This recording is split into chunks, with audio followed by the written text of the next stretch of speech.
Mit navn er Vibeke Drewsen Bak. Jeg er 60 år.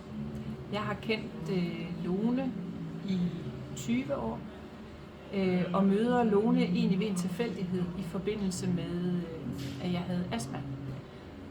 Jeg havde haft astma i cirka 15 år, da jeg møder Lone, og har gået til mange andre former for behandling, både kropsbehandling og terapi havde jeg gået til, og mange andre typer.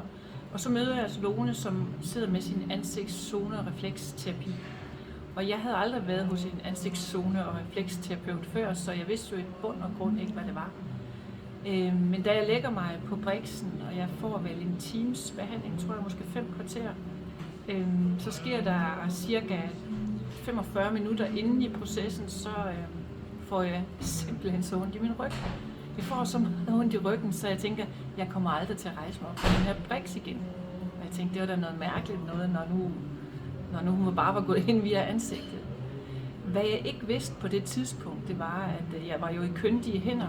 Så Lone, hun siger til mig, at behandlingen er ved at være færdig, og jeg stadigvæk ikke kan rejse mig. Så siger hun, bliver du bare liggende lidt endnu. Og i løbet af de minutter, jeg så lå, så stoppede det med at gøre ondt i ryggen.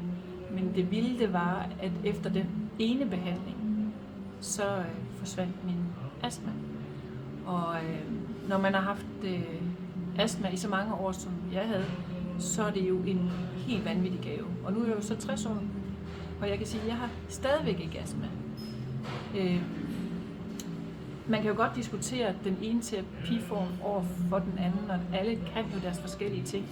Men det, jeg har fundet i Lone Sørensens særlige metode, det er en utrolig præcision i måden at arbejde med tingene på.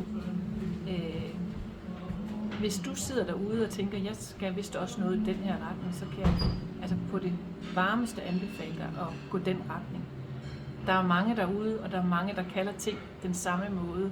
Men hvis du forstår, hvor vildt det er, det Lone har gjort, og hvor meget hun kan, og hvad det er, hun evner at have overblik over og sætte sammen på måder, så vil du aldrig være i tvivl om, at du bliver nødt til at gå den vej. Jeg er i hvert fald ikke. Og jeg gør stadigvæk brug af Lones metode, desværre ikke med Lone i dag, men med andre gode kræfter. Så alt det bedste fra mig.